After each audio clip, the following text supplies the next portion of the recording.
को अपने घोंसले में सोया होता है, गहरी नींद में होता है कि एक बहुत तेज तूफान आता है जिसके साथ एक बहुत तेज हवा चलती है जो इसके घोंसले को उड़ा के उधर फेंकती है और इसको उड़ा के कहीं दूर जाके फेंकती है।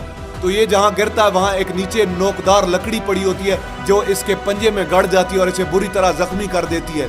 तूफान के थम जाने के बाद बारिश शुरू हो जाती है, तेज बारिश होती रहती है। ये कहीं ना कहीं छुप के दरख्तों के अंदर बैठा रहता है। सुबह का वक्त जब होता है तो बारिश रुक जाती है। बारिश के रुकने के बाद हर तरफ हरियाली छा जाती है, हर तरफ खुशियां छा जाती हैं। सब कुछ पहले के जैसा हो जाता है, लेकिन ये बाज अब पहले के जैसा नहीं रहा। इसका पाँव बुरी तरह जख्मी हो चुका है। इसके पंजे में जो लकड़ी लगी थी उसकी वजह से इसका पंजा जख्मी हो चुका है। और मैं आपको बताता जाऊं कि बाज का जो पंजा होता है वो उसके शिकार को पकड़ने के लिए बहुत ज़रूरी होता है। ये बाज अपने पंजों से शिकार को पकड़ता है, उसे दबोचता है और अपनी चोंच के साथ उसे नोच नोच के खाता है। अब इस बाज का पंजा बुरी तरह जख्मी हो चुका था और ये पिछले दिन से भूखा भी था। ये शिकार की तलाश में थोड़ा सा उड़ता है कि शायद फिर कहीं कोई बीमार चिड़िया मिल जाए, लेकिन कहाँ मिलती थी बीमार चिड़िया।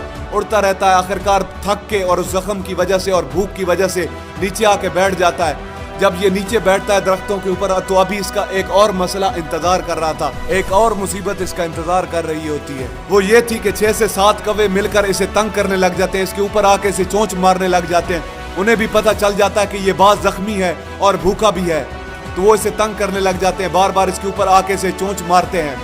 ये बाज थोड़ा सा उड़ता है और थोड़ा सा उड़ के आगे जाके बैठ जाता है, उनसे पीछा छुड़ाता है, लेकिन वो फिर इसके पीछे आ जाते हैं। ये थोड़ा सा उड़ के फिर आगे बैठता है, वो फिर इसके पीछे आ जाते हैं। तो अक्सर बाज के साथ कौवे ऐसा करते हैं, लेकिन बाज भी फिर आगे से उनके साथ एक गेम खेलता है। बाज ऐसा करते हैं कि जब कौवे उनके पीछे लग जाते हैं, ग्रुप कौवों का उन्हें तंग करने लग जाता है, तो वो ऊपर हवा में सीधी उड़ान भरने लग जाते हैं, ऊपर हवा में सीधा उड़ने लग जाते हैं। कौवे भी उनके पीछे उड़ते जाते हैं, उड़ते जाते हैं। एक वक्त आता है कि वो इतनी ऊंचाई पे चले जाते हैं जहाँ जाके कौवों को ऑक्सीजन मिलना बंद हो जाती है, उनका दम घुटने लग जाता है, उनकी सांस बंद हो जाती है, तो वो वहाँ से ऊपर नहीं जा पाते। तो बाज उससे ऊपर चला जाता है और कौवे वहाँ से नीचे आने लग जाते हैं। तो इस तरह करके बाज उनसे पीछा छुड़ा लेता है, लेकिन ऐसा करने के लिए इस बाज के पास इतनी ऊंची परवाज लेने के लिए इतनी ताकत नहीं थी। ये भूखा भी था और ये जख्मी भी था। तो ये बस थोड़ा सा उड़ता और कौवों से उड़ के आगे जाके बैठ जाता, कौवे फिर इसके पीछे आ जाते, इसे तंग करने लग जाते।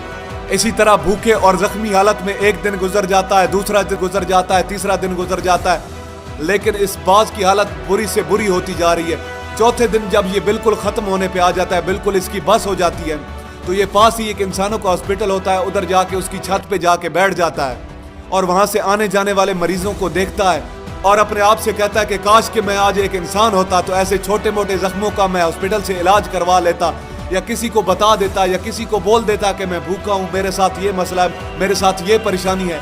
लेकिन आज मैं एक ऐसा बेजुबान परिंदा हूँ जो किसी के सामने कुछ भी नहीं कह सकता, किसी को अपना दुख नहीं बता सकता, किसी को कुछ भी नहीं बता सकता।